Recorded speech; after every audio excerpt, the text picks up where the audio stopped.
beautiful people? I am Nadir. This is Games Music Life. Let's talk about the series. Let's talk about the Pacers and the Cavs. Series just ended.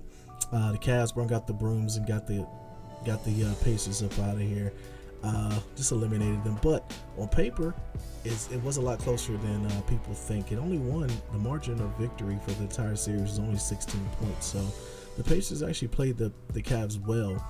I don't think they ever recovered from that game 3 where they were up 25 at half and the Cavs came back in an epic fashion and won that game. LeBron just put the team on his back, and with the Kyrie and Love on the bench for the entire fourth quarter, came back and won that game. I don't think the Pacers ever recovered from that, and that was kind of the dagger in them, and they just couldn't get over the hump. So now it should focus to the Pacers. What exactly do they do in this offseason? So we don't know if Paul George is coming back next year. They're talking about him maybe going to going to the Lakers or even the Clippers, which I think will be a better look for him to go there. But it's kind of up in the air and what exactly he's going to do with his time. I don't think the Pacers have actually committed to him, which is why he's kind of up in the air. But he never really indicated that he wanted to sign longer with them as well. But I definitely get it. The power's in his corner, and he should definitely make the best decision for himself. It's, the way the league is now, everyone's making a ton of money, so everyone's just trying to win. So we don't know what he's going to do with that. Poor Jeff Teague. Jeff Teague, this is the third year that he's actually been against LeBron in the first round. He's with Atlanta the last 2 years, and then this year with the Pacers, and he's put him out. So if I'm Jeff Teague, I'm very tight about that. But as far as with the Pacers and what they're going to do in this offseason, they've shifted their focus. Larry Bird was delivering his bid for the 2021 All-Star game in the Indiana or IndyCar, I should say, and that was kind of weird. But I get it. Life goes on. You got to kind of figure out what you're going to do with your team going forward. And Larry Legend is what they call him. He has been a pretty good GM. So I gotta think he's gonna figure it out and get somebody there to compete, for playoffs. But with that being said, I kind of question some of the decisions that they decided to go with, like bringing back Lance Stevenson. He was a player that really a lot of teams didn't even want.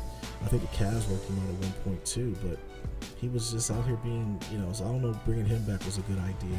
He gave a good spark off the bench, but his antics, is definitely something of which that is it going to be, did the good outweigh the bad, I should say. And he definitely wasn't the big clown on the court anyway. The clown of that series goes to my man J.R. Smith, and I wish we could just freeze time and just have J.R. stay this age and play forever, because when he did that around the back pass in game 4 and Paul George clanked the shot, but when he did that, I just was happy, definitely. But so going forward, man, with the Cavs are moving forward. They're going to the next round. They'll probably play Toronto.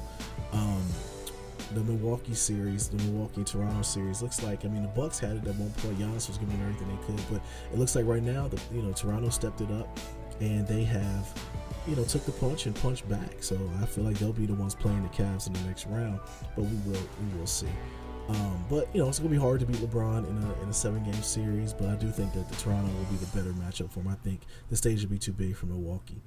But so definitely with this series, the Cavs bringing out the brooms, it leaves a lot of questions to be answered for the Pacers. I'm sure Pacer fans are wondering what the heck is gonna happen, because I've been to Conseco a couple times, and that field house is definitely a great place. It's not a bad seat in the actual arena to watch a game, but to watch game 3 and see how they were up 25 at half, and then have the fans go from hearing Pacer cheers to hearing Cavs cheers.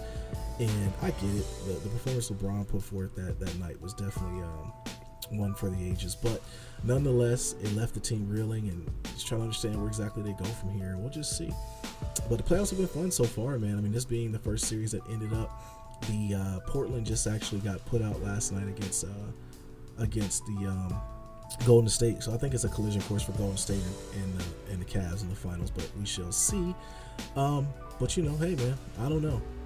The series was pretty good. It was entertaining for anything. I'm just glad playoff basketball is back, and we'll see what we get going forward. But as far as with once again with the Pacers, you kind of wonder, like, who can they add, or what free agents can they bring in?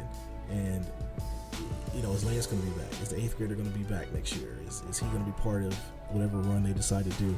They got to get the money to somebody. They got to put a a good product out there and a team, because Indiana's a basketball state, man. No questions about it. They definitely love their teams. But nonetheless, man, let me know what you guys think. Pacer fans, get in the comments. Cav fans, get in the comments. Let me know what you guys think. I'm picking the Cavs to go all the way to the finals, and that's just what it is. Nobody's going to beat LeBron in a 7-game series. But that's just my 2 cents. This is Nate here. Games League Life. Drink more water, people. Peace.